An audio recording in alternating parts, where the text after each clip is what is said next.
If a man knows not to which port he sails, no wind is favorable. Do you ever wake up with a heavy feeling in your chest? Not because something terrible happened, but because simply nothing is happening? You go through the motions, wake up, caffeinate, work, scroll, sleep, stuck in a gray loop of existence. In our modern world, we are constantly told to follow our passion, to hustle, and to chase our dreams. But nobody tells us what to do when we have absolutely no idea what that passion is. You aren't lazy, you are just paralyzed by a lack of direction. You feel like a spectator in your own life, watching the days slip by while everyone else seems to have it all figured out. But what if the problem isn't you? What if the problem is the way you've been taught to look for meaning? Today, we are going to dismantle the modern myth of finding purpose and replace it with the ancient, battle-tested blueprint of Stoicism. You will learn how to manufacture meaning right where you stand, regardless of your job, your status, or your past. If you are ready to stop drifting and start steering your own ship, simply click the like button and subscribe to Timeless Wisdom Official. Let's walk this path of clarity together. Section 1. The Great Illusion of Why You Feel Lost.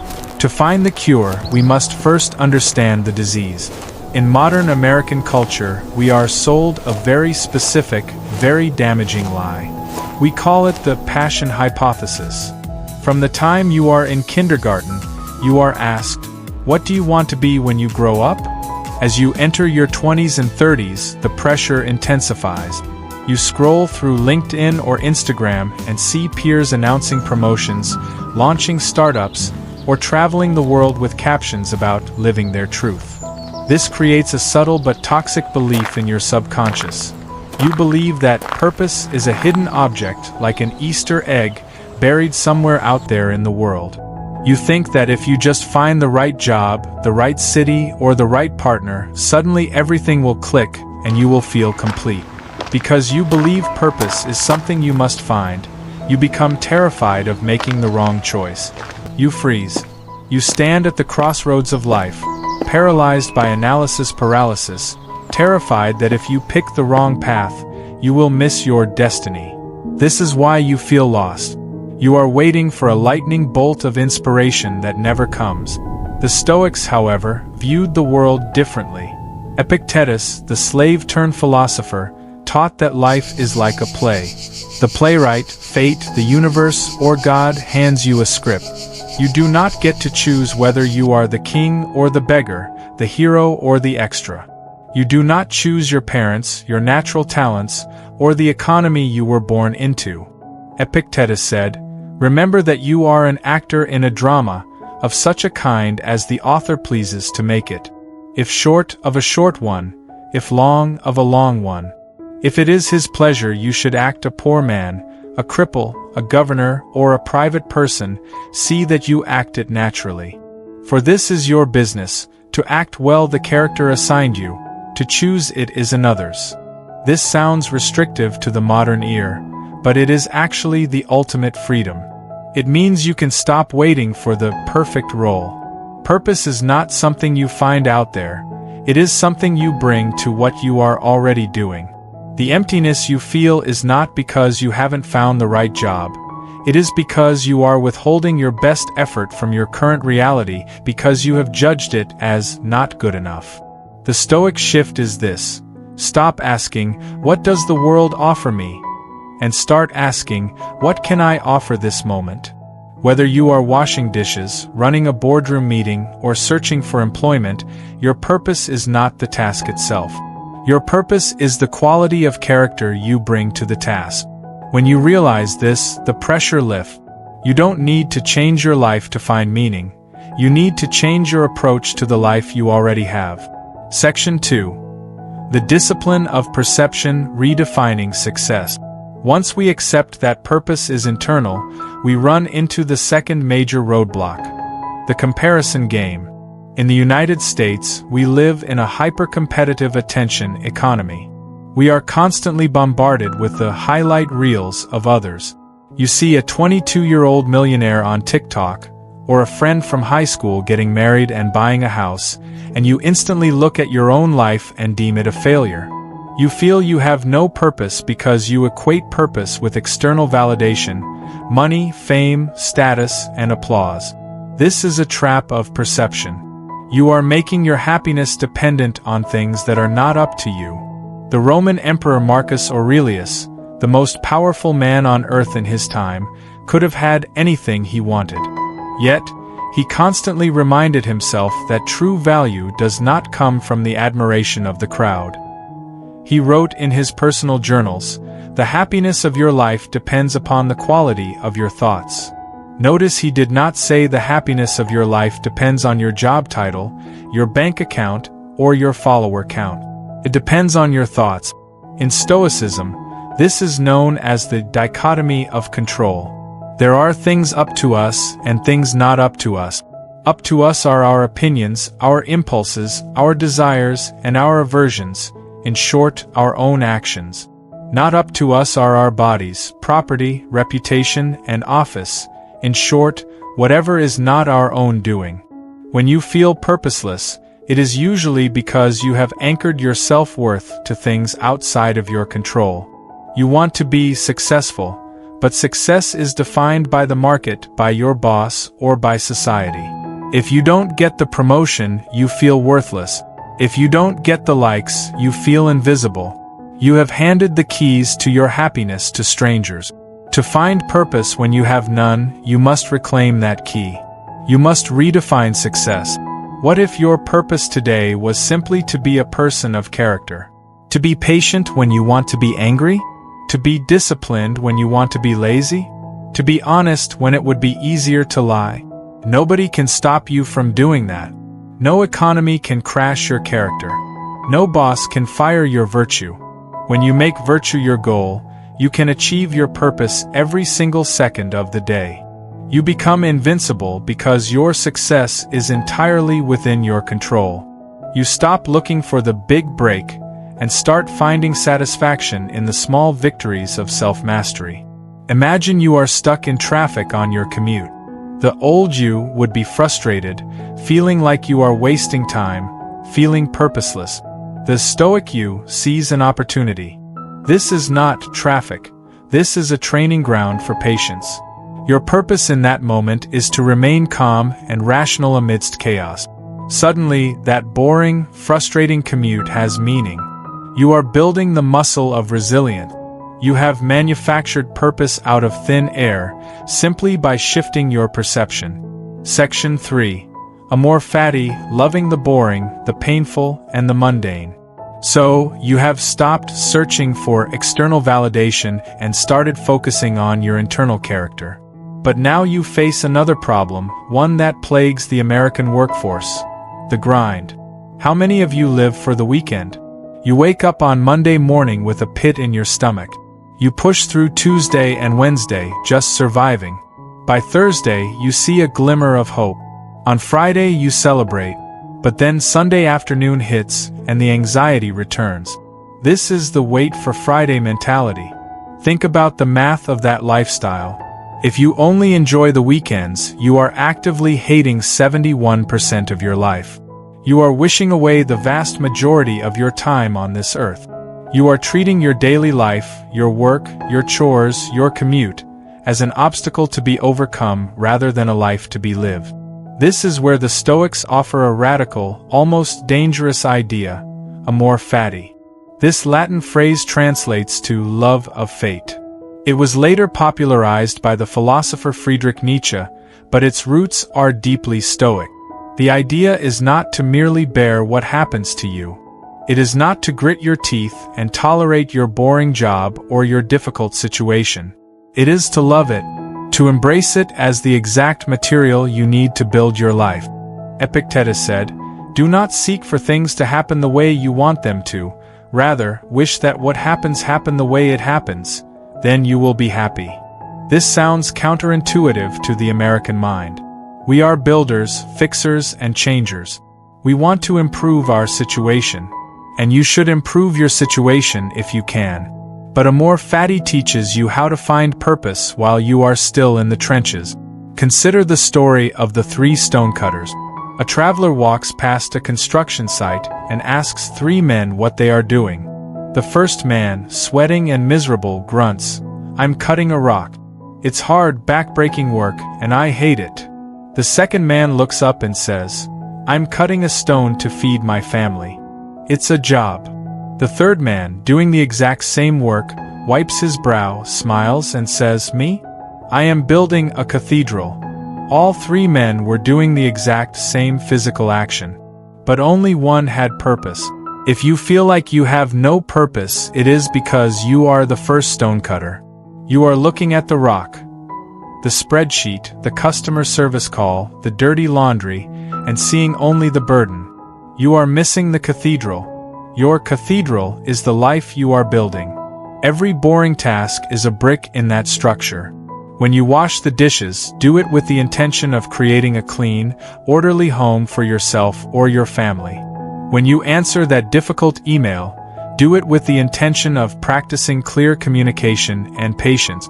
When you practice Amor Fati, you stop dividing your life into fun time and work time. It all becomes your time. You stop waiting for the future to save you. You realize that purpose is not found in escaping your reality, but in diving so deeply into it that you find the beauty hidden in the mundane. Section 4. The duty to human society. You are essential. There is a darker side to lacking purpose. It's not just boredom, it's isolation. It's the creeping suspicion that if you disappeared tomorrow, it wouldn't matter. This form of nihilism is rising rapidly in the United States, fueled by a culture of individualism that tells us we are all separate islands competing against one another. When you feel like you don't matter, you turn inward. You become obsessed with your own feelings, your own failures, and your own lack of direction. It becomes a spiral of self-absorption. The Stoic cure for this is sympathia, the belief in the mutual interdependence of all things. The Stoics believed that the universe is like a single living organism, and we are all individual cells within it. A bee has no purpose without the hive. A hand has no purpose if it is severed from the body. Marcus Aurelius often struggled to get out of bed in the morning.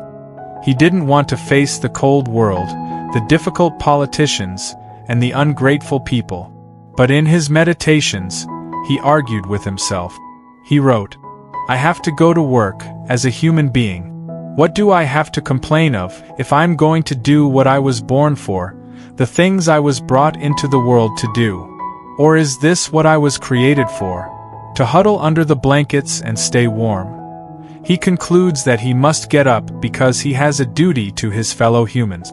He says, "We were born to work together like feet, hands, and eyes, like the two rows of teeth, upper and lower. To obstruct each other is unnatural." Here is the hard truth. The fastest way to cure a lack of purpose is to stop thinking about yourself. If you are sitting there asking, "What is my passion?" you are asking a selfish question. Try asking, "Who needs me right now?" You don't need to start a non-profit or save the rainforest to have purpose. Look at your immediate circle. Does your mother need a phone call? Does your coworker need help finishing a project? Does the cashier at the grocery store look stressed and need a genuine smile? When you make yourself useful to other people, your purpose anxiety vanishes. You are too busy helping to worry about whether you are living your truth. You realize that you are essential. You are part of the fabric of humanity. In the US, we often overlook the value of maintenance. We praise the inventors and the disruptors, but the people who maintain the world, the parents raising good kids, the friends who listen, the workers who keep the lights on, are the glue holding civilization together. If you have no great purpose yet, make service your purpose. Wake up tomorrow with one goal: to make life slightly easier for one other person. If you do that, you have fulfilled the highest requirement of Stoic philosophy. You have played your part in the hive. You have stepped out of your own head and into the world. And in that connection, you will find a sense of belonging that no amount of money or fame can buy. Section 5. Memento Mori, the urgency of now. We have discussed perception, action, and service. But there is one final, powerful tool in the Stoic arsenal that cuts through all the noise. It is the tool of urgency. Often, we feel we have no purpose because we feel we have infinite time. We tell ourselves, "I'll figure it out next year," or "I'm just in a transition phase." We treat life as a dress rehearsal. We wait for the perfect conditions to start living. Seneca, in his essay on the shortness of life, wrote, "You are living as if destined to live forever. Your own frailty never occurs to you. You don't notice how much time has already passed, but squander it as though you had a full and overflowing supply, though all the while that very day which you are devoting to somebody or something may be your last." This is Memento Mori. Remember that you must die. To the modern American ear, this sounds morbid or depressing. We hide death in hospitals and avoid talking about it at dinner tables. But for the Stoic, death is not a source of fear. It is the ultimate source of focus. Imagine you are told you have exactly 1 week left to live. Would you spend that week lying in bed, scrolling through your phone, paralyzed by the thought that you haven't found your passion yet? Of course not. All the trivial worries would vanish. You wouldn't care about your job title. You wouldn't care about what people think of you.